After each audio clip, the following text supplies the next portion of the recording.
कभी सोचा है कि एक देवता, खुद इस ब्रह्मांड का रचयिता, अपनी ही बेटी से विवाह क्यों करेगा?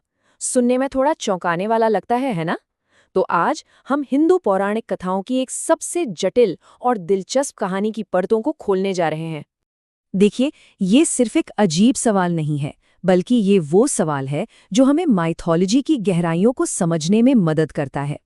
इस पूरी चर्चा में हम अलग-अलग पुराने ग्रंथों को खंगालेंगे और ये समझने की कोशिश करेंगे कि इस कहानी के पीछे का असली मतलब क्या हो सकता है। तो हमारी कहानी की शुरुआत होती है एक देवी से, जिनका जन्म किसी साधारण तरीके से नहीं हुआ था। तो चलिए सबसे पहले देवी सरस्वती की इसी रहस्यमयी उत्पत्ति को समझते हैं। सरस्वती पुराण में हमें पता चलता है कि सरस्वती ब्रह्मा की मानस पुत्री थी। अब मानस पुत्री का मतलब क्या है? इसका मतलब है मन से जन्मी बेटी। यानी वो किसी फिजिकल बर्थ प्रोसेस से नहीं गुजरी, बल्कि वो तो सीधे ब्रह्मा के मन से, उनके विचारों और उनकी चेतना से पैदा हुई थी।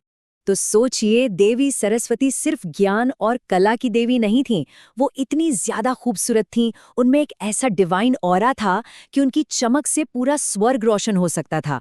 उनकी प्रेजेंस ही इतनी पावरफुल थी कि कोई भी उन्हें देखकर बस मंत्रमुग्ध हो जाए। अच्छा, तो अब कहानी में आता है एक बहुत ही इंटरेस्टिंग मोड़।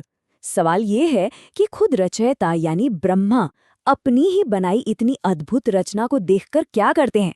और यहीं पर कहानी एक ऐसा मोड़ लेती है जिसकी शायद उम्मीद नहीं थी। ब्रह्मा अपनी ही रचना सरस्वती के अनुपम सौंदर्य पर मोहित हो जाते हैं। वो उनसे इतने ज्यादा आकर्षित हो जाते हैं कि उन्हें अपनी पत्नी बनाने की इच्छा करने लगते हैं। अब सरस्वती ये सब देखकर घबरा जाती हैं और वो ब्रह्मा के इरादों से बचने की हर मुमकिन कोशिश करती हैं। वो हर दिशा में भागती हैं, हर कोने में छिपने की कोशिश करती हैं, लेकिन उनके सारे प्रयास बेकार हो जाते हैं। वो ब्रह्मा की अथक खोज से बच ही नहीं पाती। तो इस नाटकीय घटना का अंजाम क्या होता है? इसका अंजाम होता है एक मिलन। एक ऐसा मिलन जिसका जिक्र हमें सिर्फ एक नहीं, बल्कि सरस्वती पुराण और मत्स्य पुराण जैसे कई प्राचीन हिंदू ग्रंथों में मिलता है। और आखिरकार जब कोई और रास्ता नहीं बचता, तो देवी सरस्वती को मजबूरन अपने पिता ब्रह्मा से विवाह करना पड़ता है। ये कहानी का वो हिस्सा है जो एक तरह की विवशता और मजबूरी को दिखाता है। वैसे एक इंटरेस्टिंग बात ये भी है कि ये कहानी हमें अलग-अलग सोर्सेज में मिलती है। जैसे सरस्वती पुराण कहता है कि वो ब्रह्मा के मन से पैदा हुई, तो वहीं मत्स्य पुराण कहता है कि वो उनके मुख से प्रकट हुई। लेकिन इन छोटे-मोटे फर्क के बावजूद एक बात पर दोनों ग्रंथ पूरी तरह सहमत है कि ब्रह्मा ने सरस्वती से विवाह किया था। और अब हम आते हैं इस कहानी के सबसे जरूरी हिस्से पर, वो हिस्सा जो कहीं ना कहीं सीधे तौर पर हम सभी से जुड़ता है, क्योंकि ये कहानी है मानवता की शुरुआत की। ब्रह्मा और सरस्वती के इसी मिलन से जन्म हुआ मनु का। और मनु कौन है? हिंदू पौराणिक कथाओं के अनुसार मनु को पृथ्वी पर पहला इंसान माना जाता है, यानी वो हम सबके पूर्वज हैं जिनसे पूरी मानव जाति की शुरुआत हुई।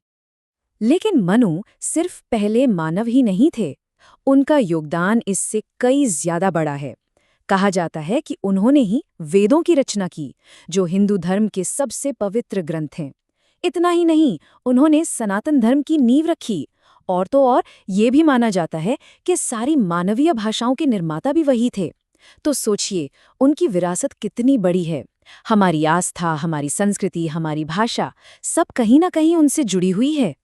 तो चलिए इस पूरी चर्चा को इसी एक गहरे सवाल के साथ खत्म करते हैं कि ये एक अकेली जटिल पौराणिक कथा मानवता, हमारे विश्वास और हमारी भाषा की उत्पत्ति को कैसे समझा सकती है। ये कथा हमें हमारी जड़ों के बारे में, हमारी संस्कृति के बारे में क्या सिखाती है? ये कुछ ऐसे सवाल हैं जो ये कहानी हमारे सोचने के लिए छोड़ जाती है।